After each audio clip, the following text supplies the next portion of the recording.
In a big city where life moved fast and tensions between the people and the police were already high, something happened that would shake everyone.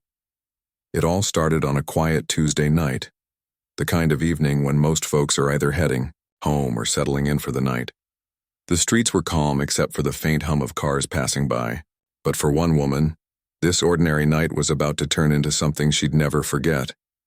The woman, who we'll call Lisa, was driving back from her late shift at the hospital. She worked hard, often putting in long hours to help others. That night she was tired but focused, eager to get home to her family. Her car wasn't fancy, just reliable enough to get her where she needed to go.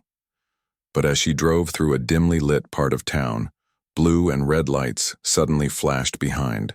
Her heart sank. She hadn't been speeding, and she knew she hadn't broken any rules. Still, she pulled over, gripping the steering wheel tightly as she waited for the officer to approach. The officer, a man with years of experience on the force, walked up to her car with an air of authority. He didn't seem friendly, more like someone who enjoyed the power his uniform gave him. His name doesn't matter here, but what he did next would leave a mark on Lisa's life, and on the lives of many others. He leaned down to her window, asking for her license and registration in a tone that felt more like an accusation than a request. Lisa handed them over quickly, trying to stay calm, even though her stomach was in knots. As the officer looked over her documents, he began making small comments. "You look tired," he said, his voice dripping with sarcasm. "Everything okay tonight?" Lisa nodded, keeping her answers short and polite. She didn't want to say anything that might make the situation worse, but then things took a turn. Instead of focusing on the cracked taillight he had mentioned earlier, the officer lingered by her window. He made unnecessary remarks about how late she was out and whether she'd been drinking. Lisa denied it firmly, but the officer didn't seem satisfied. And then came the moment that changed everything. Without warning, the officer reached into her car, placing a hand on her shoulder. At first, Lisa thought it was accidental, but when his hand slid slowly down her arm, she realized it wasn't. Her body froze, shock and anger coursing through her veins. She wanted to scream, to push him away, but she didn't. Instead, she sat there, stunned, trying to process what was happening. "What are you doing?" she finally managed to ask, her voice trembling. The officer smirked, acting as if nothing unusual had occurred. "Just checking your story," he said casually, before handing her papers back and walking away. Lisa sat in her car for a few moments, her hands shaking on the steering wheel. She felt violated, disrespected, and powerless. The flashing lights disappeared in her rearview mirror, but the weight of what had just happened stayed with her. She couldn't believe this had happened to her, a hard-working woman, simply trying to get home after a long day.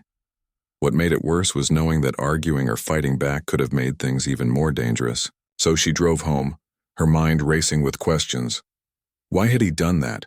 Would anyone even believe her if she spoke up? When Lisa walked through the door of her house, she found her husband waiting for her. He was a tall, strong man with a deep sense of justice. We'll call him James. James had served on the police force for years, rising to become a captain known for his fairness and dedication to protecting the community. When Lisa told him what had happened, his expression darkened. He listened carefully, his jaw tightening with every detail. By the time she finished, he was furious. Not just because this had happened to his wife, but because it was a reminder of the bigger problems within the system he worked so hard to improve. James hugged Lisa tightly, assuring her that they would handle this together. But deep down, he knew it wouldn't be easy.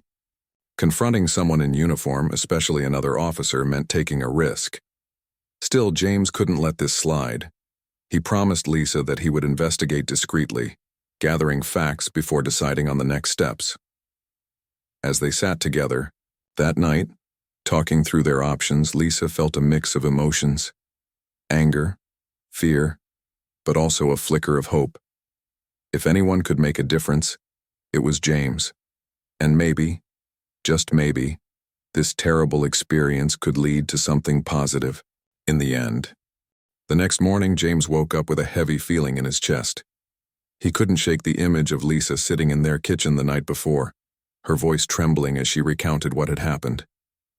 It wasn't just about the traffic stop or the officer's behavior, it was the bigger picture that weighed on him. As a police captain, James had spent years trying to bridge the gap between law enforcement and the community. He believed in fairness, accountability, and respect for everyone, regardless of who they were.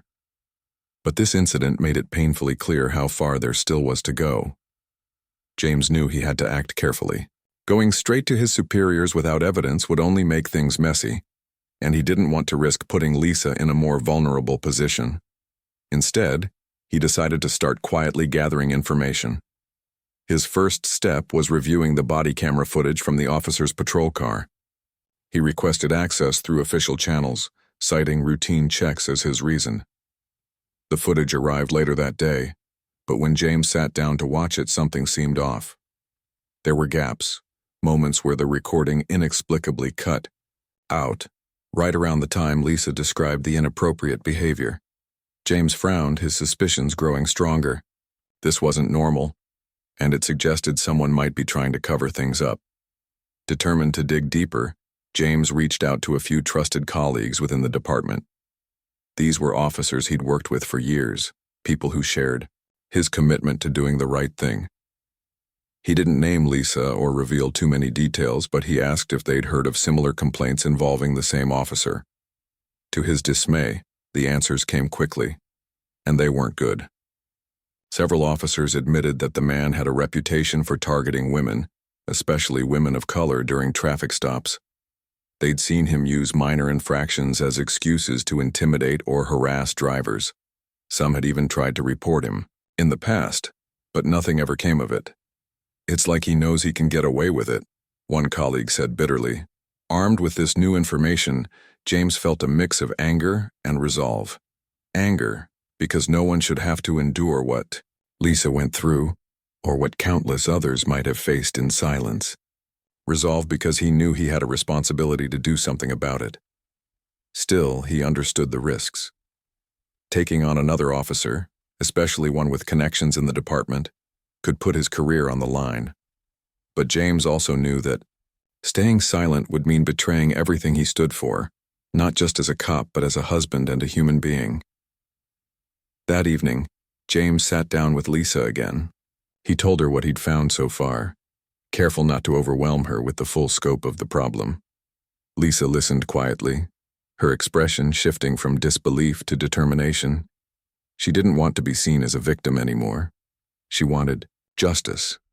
Together, they agreed that the best course of action was to take the matter to Internal Affairs, the division responsible for investigating misconduct within the police force. It wouldn't be easy, and it certainly wouldn't be quick, but it was the right thing to do. Before moving forward, James made sure to document everything meticulously. He wrote down timelines, gathered witness statements from his colleagues, and saved copies of the incomplete body camera footage. Every piece of evidence mattered, and he knew they needed to build a solid case. Meanwhile, Lisa began reaching out to friends and coworkers, sharing her story cautiously at first. To her surprise, many of them had their own experiences with abusive authority figures, some minor, some far worse. One friend mentioned a cousin who had been pulled over under similar circumstances. Another recalled being stopped late at night and feeling powerless against the officer's aggressive tone. Hearing these stories gave Lisa strength. She realized she wasn't alone, and neither were the others. Inspired by the support she received, Lisa decided to organize a small meeting with some of the women she'd spoken to. They met at her house one weekend, swapping stories over coffee and snacks. What started as a casual conversation turned into something much bigger. The group talked about ways to raise awareness, support each other, and hold those in power accountable. Someone suggested starting a support network specifically for victims of police misconduct. Others chimed in with ideas for workshops, social, media campaigns, and community outreach programs. By the end of the afternoon, Lisa felt a renewed sense of purpose. This wasn't just about her anymore. It was about creating change for everyone who had ever felt powerless in the face of injustice. Back at work, James continued his investigation, keeping a low profile while pushing for answers. He submitted the evidence he'd collected to Internal Affairs, making sure to emphasize the pattern of behavior. rather than focusing solely on Lisa's case. He argued that addressing systemic issues required looking beyond individual incidents. At the same time, he prepared himself for pushback. Not everyone in the department would welcome his efforts, and he knew some might see him as a threat to the status quo. But James refused to back down. For him, this was personal, not just because it involved his wife, but because it was about protecting the integrity of the badge he wore every day. As days turned into weeks, word began to spread among the ranks about James's involvement. Some officers admired his courage, whispering words of encouragement whenever they crossed paths. Others, however, weren't so supportive. A few muttered warnings under their breath, reminding James that rocking the boat could have consequences. But none of that mattered to him. He had made his decision, and he was ready to face whatever came next. Little did he know, the ripple effects of his actions were already starting to reach far beyond the walls of the precinct. Outside the department, the community began to take notice. Local activists caught wind of the story and reached out to Lisa, offering their support. Together, they planned a peaceful rally outside the police station, calling for accountability and reform. Flyers went up around town, urging people to join the movement. Social media posts gained traction, drawing attention not just locally but across the country. Protest signs read messages like, "Justice starts here," and "No more excuses." The energy was electric, fueled by a shared desire for change. For Lisa, seeing so many people come together was both humbling and empowering. She never imagined her experience would spark such a powerful response. And while the road ahead was uncertain, she felt hopeful for the first time in weeks. With James by her side and a growing network of allies behind her, she knew they were onto something important. Something that could make a real difference not just for themselves but for generations to come. The momentum of the movement was building faster than anyone had anticipated. What started as a quiet investigation by James and Lisa had now grown into something much bigger, a community rallying together to demand accountability and change. The upcoming rally outside the police station became the talk of the town. Flyers plastered on lampposts, shared posts flooding social media feeds, and conversations buzzing in coffee shops and grocery stores all pointed to one thing. People were ready to stand up. As the day of the rally approached, Lisa found herself overwhelmed but determined. She wasn't used to being at the center of attention, let alone leading a movement. But every time she thought about backing out, she remembered the way that officer had treated her, with disrespect and entitlement, and it fueled her resolve. This wasn't just about her anymore. It was about making sure no one else felt powerless or humiliated like she had. Her husband, James, reminded her constantly that they were doing the right thing. "You're not alone," he told her. "We're in this together." On the morning of the rally, Lisa woke up early, nerves fluttering in her stomach. She dressed simply, wanting to blend in rather than stand out. Still, there was a quiet strength in her posture as she stepped outside to meet the crowd gathering near the precinct. People from all walks of life showed up, young and old, families with kids, students holding handmade signs, activists wearing t-shirts with bold slogans. Some carried megaphones, others held banners high above their heads. The air buzzed with energy, a mix of anger, hope, and determination. James arrived shortly after, his uniform drawing curious glances from the crowd. He stood beside Lisa, offering a reassuring smile. Though he didn't speak much during the event, his presence sent a powerful message. Even someone within the system believed change was possible. As the rally began, speakers took turns addressing the crowd. They spoke passionately about justice, equality, and the need for transparency in law enforcement.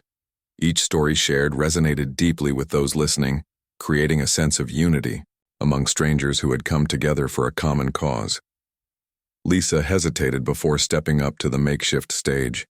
Her hands trembled slightly as she gripped the microphone, but when she looked out at the sea of faces, she felt a surge of courage. "I never thought I'd be here today," she admitted, her voice steady despite her nerves. "But what happened to me isn't unique. It's part of a bigger problem, one we can't ignore anymore." She went on to describe her experience, without naming names, focusing instead on how it made her feel. Violated, disrespected, and angry. By the time she finished speaking, the crowd erupted in applause, cheering loudly as if to say, "We hear you. We believe you." Meanwhile, inside the police station, tensions were running high. Word of the rally had reached the officers on duty, including the man whose actions had sparked everything. At first, he brushed it off, convinced nothing would come of it. After all, hadn't similar complaints against him been ignored before?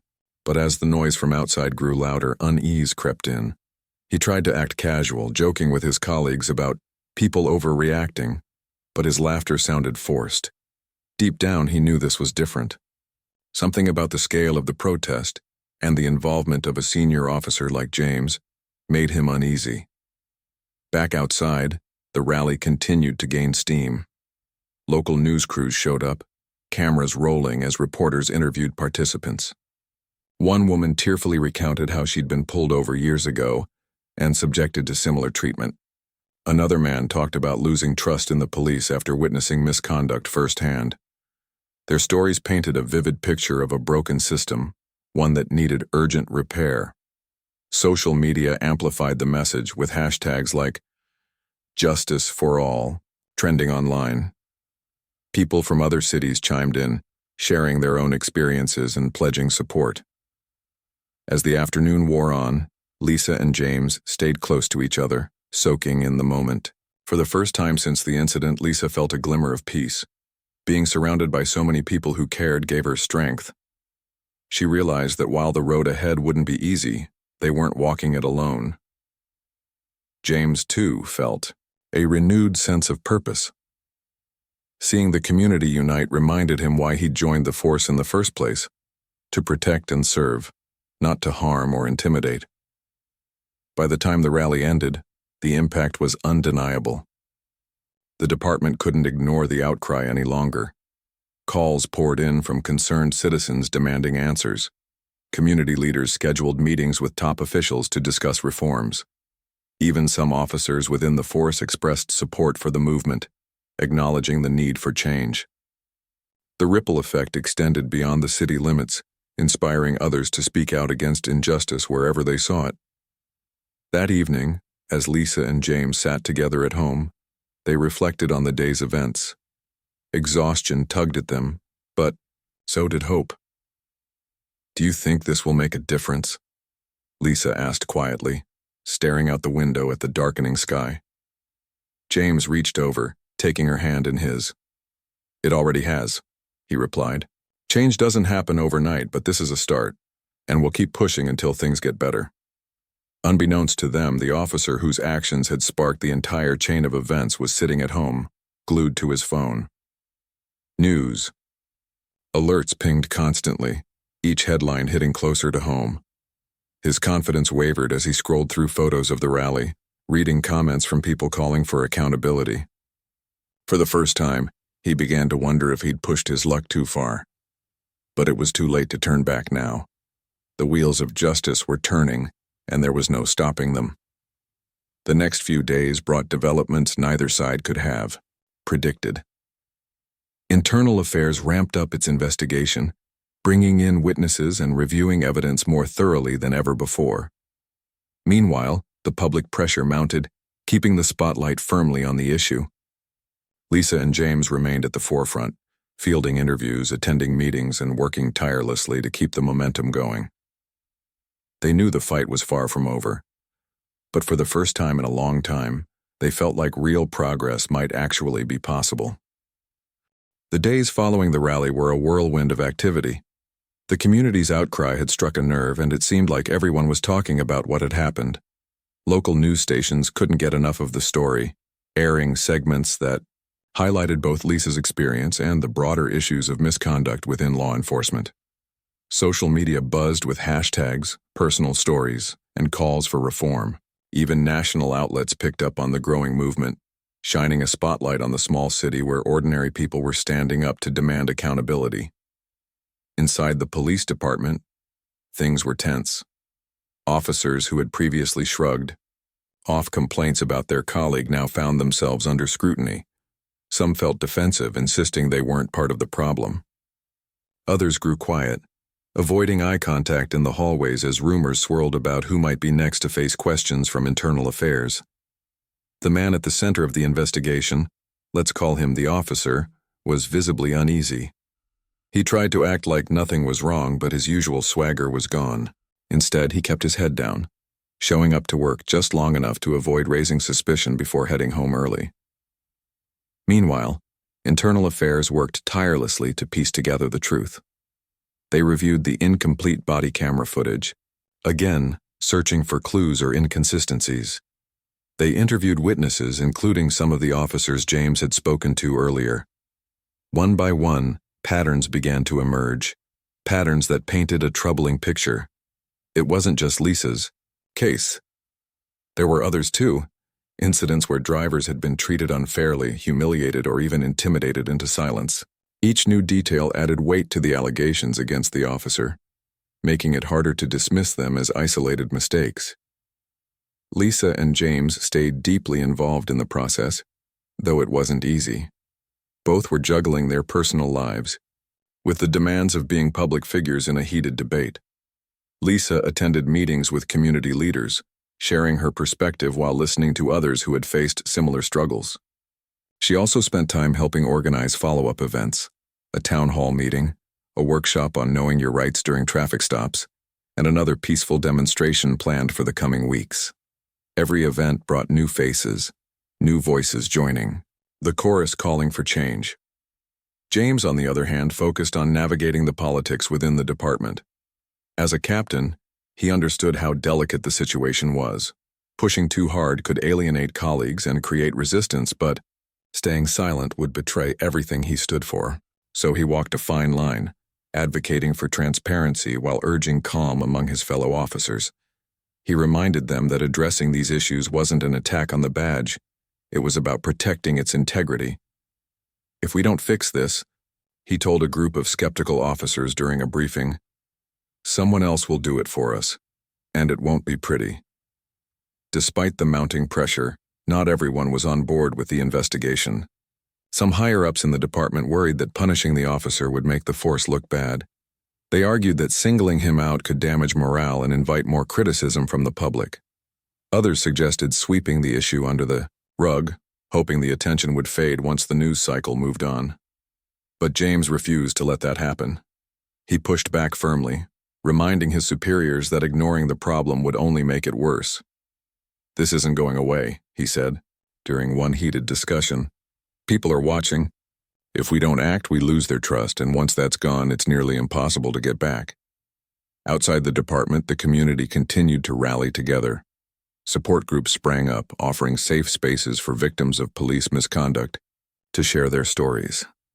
Activists organized workshops to educate people on their rights and how to document interactions with law enforcement. Schools invited Lisa and other advocates to speak to students about standing up for justice. Slowly but surely, the movement was spreading, touching lives far beyond the initial incident. For Lisa, the most powerful moment came when she received a letter from a young woman who had seen her speak at the rally. The woman wrote about how she'd been too scared to report her own experience with an officer until hearing Lisa's story. "You gave me the courage to speak up," the letter read. "Thank you for showing me I'm not alone." Holding the note in her hands, Lisa felt tears welling up. This was why she was doing all of this. Not for revenge, but to help others find their voice. As the investigation dragged on, the officer became increasingly paranoid. He started second-guessing every decision he'd ever made on the job, wondering which past actions might come back to haunt him. At night, he lay awake, staring at the ceiling, replaying moments from his career in his mind. Had he really crossed a line? Or was this just a witch hunt fueled by public outrage? Either way, he knew his life was changing, and not for the better. 1. Evening, as Lisa and James sat together at home, they talked about what might happen next. "Do you think they'll actually hold him accountable?" Lisa asked, her voice tinged with doubt. James sighed, leaning back in his chair. "It's hard to say," he admitted. "These things take time. But no matter what happens, we've already made progress. People are paying attention now. That's a win in itself. Little did they know, the tipping point was closer than they thought. Internal Affairs was finalizing its report, piecing together evidence and testimonies into a clear narrative. The findings wouldn't just focus on the officer.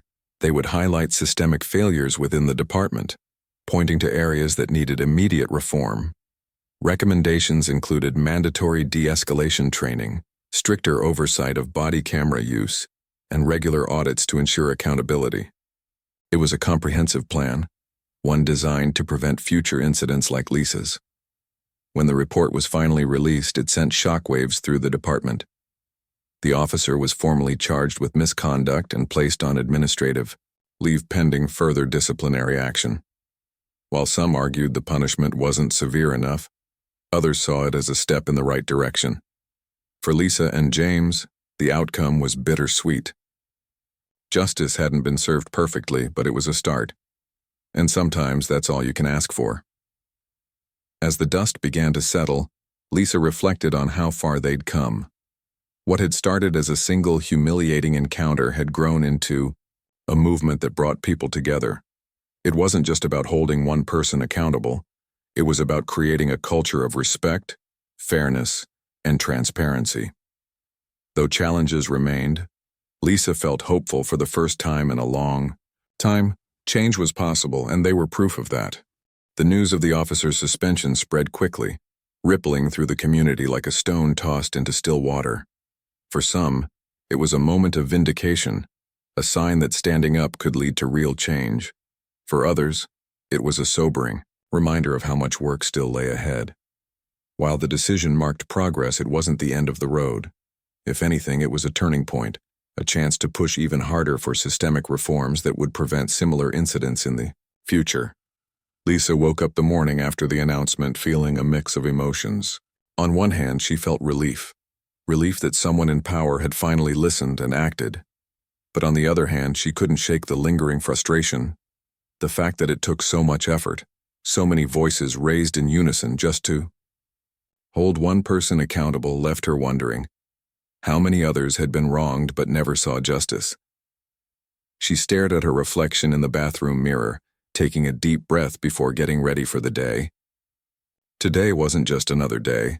It was a day to keep moving forward. James, too, was processing everything. As a police captain, he understood better than most how resistant institutions could be to change. He'd seen firsthand how policies were debated, delayed, and sometimes outright dismissed because they challenged the status quo. Yet, this time felt different. The public pressure was relentless, and even within the department, there were murmurs of support for reform. Some officers privately thanked James for pushing the issue, admitting they'd grown tired of seeing misconduct go unchecked. It wasn't universal approval by any means, but it was enough to give him hope. That afternoon, Lisa attended a meeting with local activists and community leaders. They gathered in a small church basement, sitting around, folding tables scattered with papers, notebooks, and half-empty cups of coffee. The room buzzed with energy as people shared updates about ongoing efforts. One woman talked about organizing workshops for teenagers, teaching them how to interact safely with law enforcement. Another man described plans to partner with legal aid organizations to provide free resources for victims of police misconduct.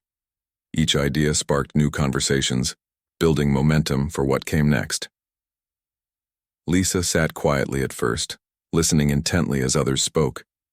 When it was her turn to share, she hesitated, unsure where to begin. "I never thought I'd be here," she admitted, her voice soft but steady. "But now that I am, I know we can't stop. This isn't just about one bad apple. It's about changing the whole tree." Her words resonated deeply with the group, drawing nods of agreement and murmurs of encouragement. Someone suggested creating a formal coalition to keep the movement alive, and everyone eagerly embraced the idea. By the end of the meeting, they had drafted a rough plan to present to city officials, outlining specific reforms they wanted to see implemented. Meanwhile, the fallout from the investigation continued to ripple through the police department. Officers who had previously dismissed the allegations against their colleague now found themselves questioning their own actions. Conversations that once revolved around tactics and procedures shifted toward ethics and accountability. Some welcomed the introspection, recognizing it as an opportunity to rebuild trust with the community. Others resisted, clinging to old habits and resenting the scrutiny. Tensions simmered beneath the surface, threatening to boil over at any moment. For the officer facing charges, life became unbearable. Suspended without pay and ostracized by many of his colleagues, he spent most of his days alone, scrolling through social media and reading hateful comments directed at him. His attempts to defend himself fell flat, dismissed as excuses rather than explanations. Friends stopped calling, neighbors avoided eye contact, and even family members grew distant.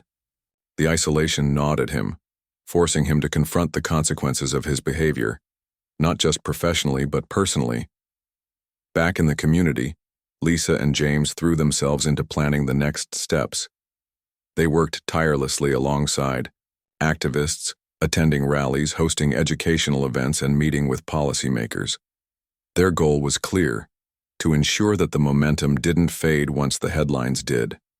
They knew that sustaining a movement required more than passion. It demanded persistence, strategy, and collaboration. Every event they organized, every conversation they had, brought them closer to their ultimate objective: lasting change.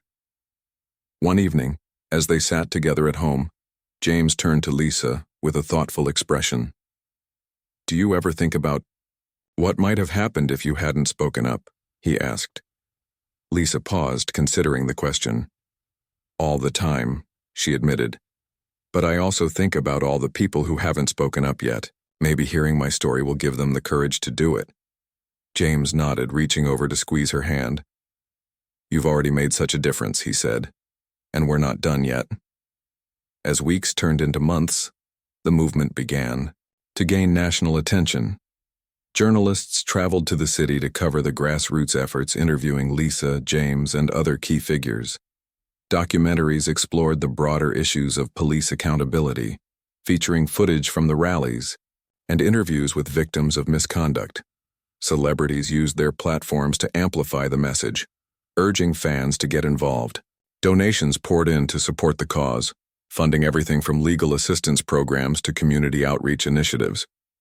Despite the growing recognition, Lisa remained grounded. She knew that fame wasn't the goal. It was simply a tool to amplify their message.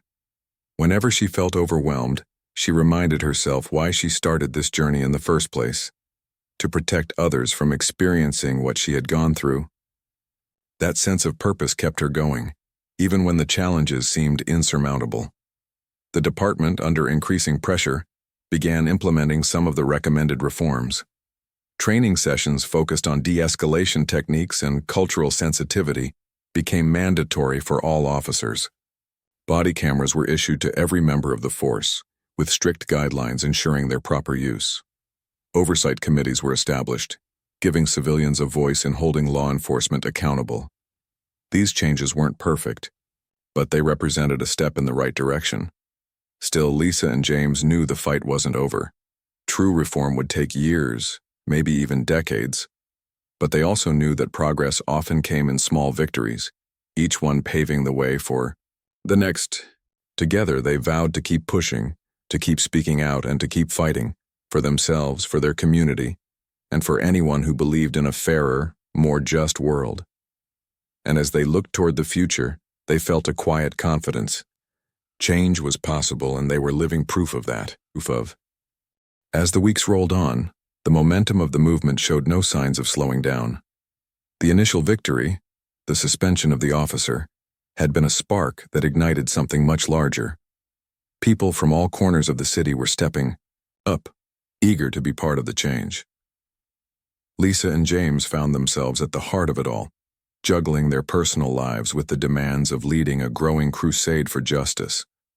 It was exhausting, but also deeply fulfilling. Every day brought new challenges, but it also brought new reasons to hope. One of the most surprising developments came when local businesses began showing their support. A popular cafe downtown started hosting weekly meetings for activists and community members, offering free coffee and snacks to anyone who attended. The owner, a soft-spoken woman in her 50s, explained her decision simply. This is about doing what's right. If we don't stand together now, when will we? Her words resonated with others, inspiring more shop owners and entrepreneurs to pitch in however they could. Some donated supplies for rallies, others offered their spaces for events or workshops. It was a reminder that even small acts of kindness could make a big difference. The police department, meanwhile, was undergoing its own transformation, or at least trying to. The reforms being implemented weren't perfect, and not everyone welcomed them. Some officers grumbled about the extra training sessions, claiming they were unnecessary. Others argued that the oversight committees were overstepping boundaries, questioning decisions made in the heat of the moment. But there were also those who embraced the changes, seeing them as an opportunity to rebuild trust with the people they served. One veteran cop admitted during a training session, "We've got a long way to go, but this feels like a start." For the officer facing charges, life had become unbearable. Suspended without pay and shunned by nearly everyone he once called friends, he spent his days holed up in his apartment scrolling through social media and watching news reports about himself. Each comment section was filled with anger and condemnation, each article another reminder of how far he'd fallen. He tried reaching out to old colleagues for support, but most ignored his calls. Even his family struggled to reconcile their love for him with the person described in the headlines. Alone and ashamed, he began to realize the full weight of his actions and the damage they had caused. Back in the community, Lisa and James continued to push forward. They knew that while the officer's suspension was a step in the right direction, it wasn't enough to address the deeper issues at play. True accountability required systemic change, and that meant tackling problems that had been ignored for years. Together, they worked with activists to draft a list of demands aimed at creating lasting reform. These included measures like requiring independent investigations into misconduct allegations, increasing diversity within the force, and establishing clear consequences for violations of policy. Their efforts paid off when the City Council agreed to hold a public hearing to discuss the proposed changes. The event drew hundreds of attendees, filling the chamber to capacity. Speakers ranged from victims of police misconduct to academics specializing in criminal justice reform. Lisa took the podium near the end of the evening, her voice steady, despite the nerves fluttering in her chest. "This isn't just about punishing bad behavior," she said, looking out at the sea of faces. "It's about building a system where everyone, no matter who they are, is treated with dignity and respect." Her words earned thunderous applause, underscoring the widespread support for the cause. But progress wasn't without its setbacks. Not everyone in the city agreed with the reforms being proposed. Critics argued that the changes would weaken law enforcement, making it harder for officers to do their jobs effectively. Some voiced concerns about budget constraints, pointing out that implementing new policies and programs would require significant funding. Others dismissed the entire movement as unnecessary, insisting that incidents like Lisa's were rare exceptions rather than symptoms of a larger problem. Despite these challenges, Lisa and James refused to back down. They understood that meaningful change often faced resistance, especially when it challenged deeply ingrained systems. Instead of letting criticism discourage them, they used it as fuel to work harder. They organized town hall meetings to address concerns, inviting experts to explain how the proposed reforms would actually strengthen, not weaken, public safety. They partnered with teachers to educate students about civic engagement, encouraging young people to get involved in shaping the future of their community. Slowly but surely, they chipped away at the skepticism, proving that reform wasn't about attacking the police. It was about improving the relationship between law enforcement and the people they served. As the months passed, the movement continued to evolve. What had started as a response to one incident had grown into a broader conversation about fairness, transparency, and equality. People who had never thought much about policing before were now paying attention, asking questions, and demanding answers. Conversations around dinner tables, in classrooms, and at bus stops reflected a shift in mindset. A growing understanding that justice wasn't just the responsibility of lawmakers or activists, It was something everyone played a role in creating. Lisa noticed this shift in subtle ways. Strangers approached her in grocery stores to thank her for speaking out. Parents told her their kids had started discussions at school about knowing their rights. Even some officers expressed gratitude, admitting that her courage had inspired them to reflect on their own practices. Each interaction reminded her why she had chosen to share her story, and reinforced her belief that change was possible. James, too, saw glimpses of progress within the department. While resistance remained, there were moments of encouragement. During one briefing, a younger officer spoke up, suggesting ways to improve communication with the community. Another proposed starting a mentorship program to connect officers with local youth. These ideas may have seemed small, but they represented a willingness to adapt, to listen, and learn. For James, that was a sign that the culture was beginning to shift. By the time the anniversary of the rally arrived, the city felt different. There was still tension, still disagreements, but there was also a sense of unity, a shared commitment to moving forward. To mark the occasion, Lisa and James helped organize a celebration at the park where the first protest had taken place. Hundreds of people turned out, bringing food, music, and laughter. It was a joyful reminder of how far they'd come, and a promise to keep going until true justice was achieved. As Lisa stood on stage addressing the crowd, she felt a profound sense of gratitude. She thought about the journey she'd been on, the fear, the frustration, the triumphs, and realized that none of it would have been possible without the countless individuals who had joined her along the way. "We're not done yet," she said, smiling as cheers erupted around her. "But if we keep standing together, I know we can build a better tomorrow, for ourselves, for our kids, and for generations to come." The anniversary celebration at the park was more than just a commemoration of how far they'd come. It was a reminder of how much work still lay ahead. As the sun dipped below the horizon, casting a warm orange glow over the gathering, Lisa felt a mix of emotions: pride, gratitude, and an unshakable determination to keep pushing forward. The crowd buzzed with energy, laughter mingling with heartfelt conversations. Kids ran around playing tag, while adults shared stories and ideas under strings of twinkling lights hung between trees. It was a moment of unity, but Lisa knew that moments like this were fragile. They needed to be nurtured if they were going to last. Later that night, as the festivities wound down and people began heading home, Lisa found herself sitting on a bench near the edge of the park. James joined her, handing over a cup of hot cocoa from one of the food stalls. "You did good today," he said softly, his voice carrying warmth. Lisa smiled faintly, staring out at the emptying field. "It's not just me," she replied. "None of this would have happened without everyone else, the activists, the families, even the skeptics who showed up anyway. We're all in this together." Her words hung in the cool evening air, simple yet profound.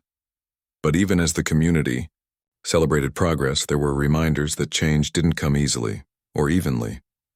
Across town, the officer facing charges sat alone in his dimly lit apartment, nursing a glass of whiskey. The weight of his situation pressed down on him like a heavy blanket. Suspended, disgraced, and ostracized, he had become a symbol of everything wrong with the system. Yet instead of reflecting or seeking redemption, he clung to anger and denial. He scrolled through old photos on his phone, reminiscing about better days when he was respected. Or so he thought. His bitterness festered, poisoning any chance of personal growth. Back in the community, the movement continued to evolve. Lisa and James threw themselves into planning new initiatives aimed at fostering trust between law enforcement and the public.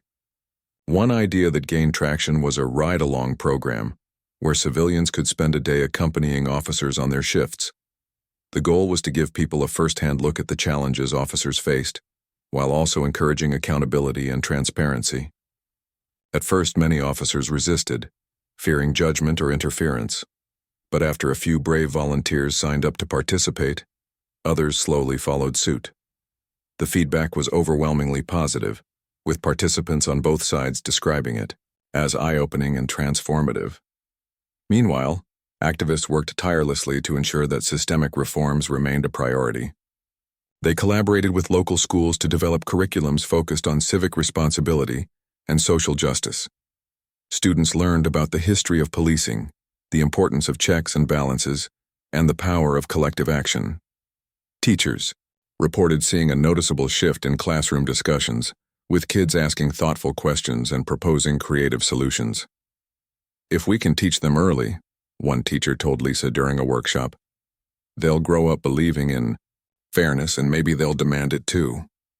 The city council, spurred by relentless advocacy, finally passed several key reforms. Among them was the establishment of an independent oversight board tasked with reviewing misconduct allegations. Composed of community members, legal experts, and retired officers, the board was designed to operate free from departmental influence. Another reform mandated regular audits of body camera footage to ensure compliance with policies.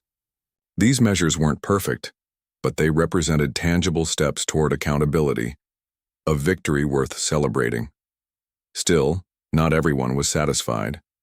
Critics argued that the reforms didn't go far enough, pointing out loopholes and potential weaknesses. Some called for defunding the police entirely, redirecting resources to community-based programs. Others insisted that no amount of reform could fix what they saw as an inherently flawed institution. While these debates sometimes grew heated, Lisa encouraged open dialogue, reminding everyone that disagreement was part of the process. "We won't always agree," she said during a panel discussion, "and that's okay. What matters is that we're talking and working to make things better." Amidst the push for reform, Lisa made time to focus on healing, not just for herself, but for others who had experienced similar trauma. She helped launch a support group specifically for victims of police misconduct, creating a safe space where people could share their stories without fear of judgment. Each meeting brought raw, honest conversations, some filled with pain, others with hope. For many participants, simply knowing they weren't alone made a world of difference. "This group saved me," one woman confessed during a session. "I didn't think anyone would believe me until I heard your story." James, too, found ways to contribute beyond his role in the department. He started mentoring younger officers, teaching them not just about tactics and procedures, but about empathy and integrity. "Being a cop isn't just about enforcing laws," he told them during one training session. "It's about serving people, with respect, humility, and care." His approach resonated with many recruits, who appreciated his honesty and willingness to confront difficult truths. Slowly but surely, a new generation of officers began to emerge, shaped by lessons learned from the struggles of the past. As winter approached, the city braced itself for the challenges ahead. Reforms took time to implement, and resistance lingered in unexpected places. Budget constraints forced tough decisions, and some initiatives had to be scaled back temporarily. Yet, despite these hurdles, the spirit of resilience remained strong. People continued showing up, whether it was for protests, workshops, or community cleanup events. Every effort, no matter how small, added to the larger mission of creating a fairer, more just society. One snowy evening, Lisa and James sat by the fireplace at home, reflecting on the year that had passed. "Do you ever wonder what would have happened if we hadn't spoken up?" Lisa asked, her gaze fixed on the flickering flames. James leaned back, considering the question. "Yeah, I do," he admitted. "But then I think about all the lives we've touched, the people who found courage because of you. That makes it worth it." Lisa nodded, a soft smile spreading across her face. "We're not done yet," she said firmly. "But I believe we're getting closer." And closer they were. With every step forward, the movement grew stronger, its roots digging deeper into the fabric of the community. It wasn't just about holding individuals accountable anymore. It was about building a culture of respect, trust, and equality. For Lisa and James, the journey was far from over, but they were ready. Whatever came next, they would face it together alongside the countless others who believed in the power of change. The new year brought fresh challenges, but also renewed determination. Lisa and James had become symbols of resilience in their community, a reminder that ordinary people could spark extraordinary change. Yet they never lost sight of the fact that their fight wasn't about them. It was about everyone who had ever felt powerless or unseen. As winter gave way to spring, the movement continued to grow, evolving in ways no one could have predicted. One of the most significant developments came when a national organization dedicated to police reform reached out to Lisa and James. They wanted to partner with the local activists to expand their efforts beyond the city limits. At first, Lisa hesitated. She'd always seen herself as someone just trying to get through life, not as a leader on a national stage. But James encouraged her, reminding her that their story had already inspired so many. "You don't have to do this alone," he told her. "We'll figure it out together." With the support of the national group, they organized a summit aimed at bringing together advocates from across the country. The event took place over 3 days in a bustling convention center downtown. Attendees included grassroots organizers, academics, policymakers, and even a few high-ranking officials from other cities' police departments. Panels discussed everything from bias training to community policing models, while breakout sessions allowed participants to share personal experiences and brainstorm solutions. For Lisa, the highlight came during a keynote speech where she stood before hundreds of people, her voice steady despite the nerves fluttering inside her. "Change starts with us," she said, looking out at the diverse crowd. "Not just politicians or leaders, but everyday people who refuse to stay silent."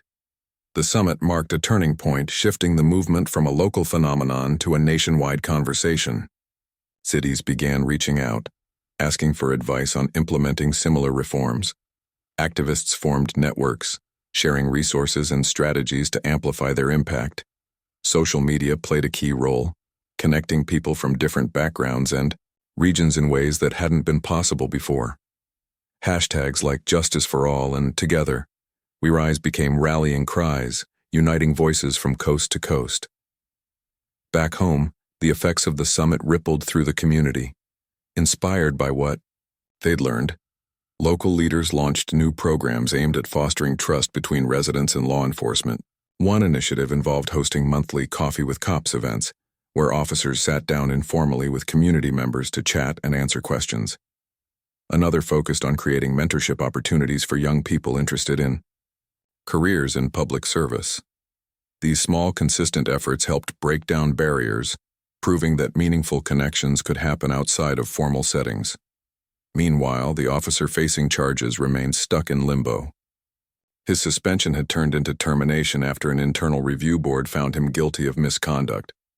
Unable to find work and increasingly isolated, he struggled with guilt and regret, but refused to acknowledge his role in the larger problem. Instead, he blamed the system, claiming it had failed him. While some sympathized, others saw his inability to take responsibility as proof that real accountability required more than punishment. It demanded reflection and growth. As summer approached, Lisa and James found themselves reflecting on how much had changed since that fateful night nearly 2 years earlier.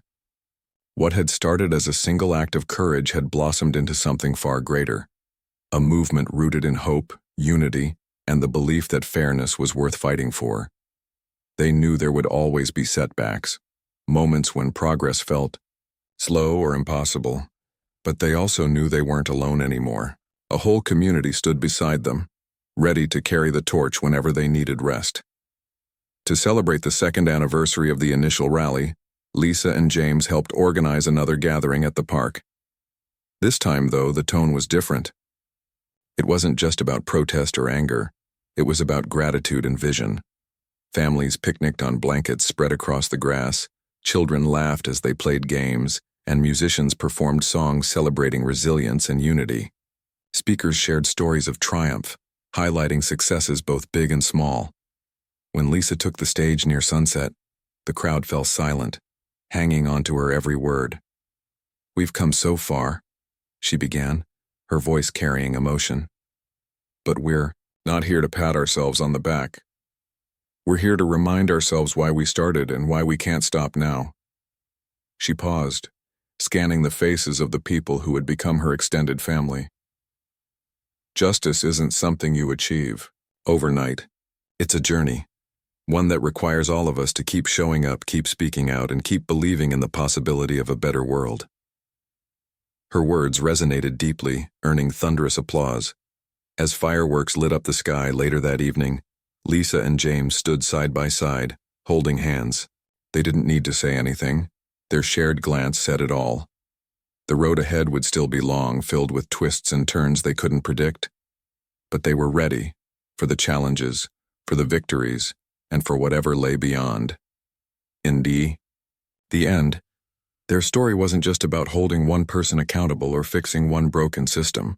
It was about proving that change was possible when people came together with purpose and heart. It was about showing that justice wasn't reserved for the powerful. It belonged to everyone brave enough to demand it. And as the final firework exploded overhead, painting the night with bursts of color, Lisa smiled. The future wasn't perfect, but it was bright, and they were building it, one step at a time.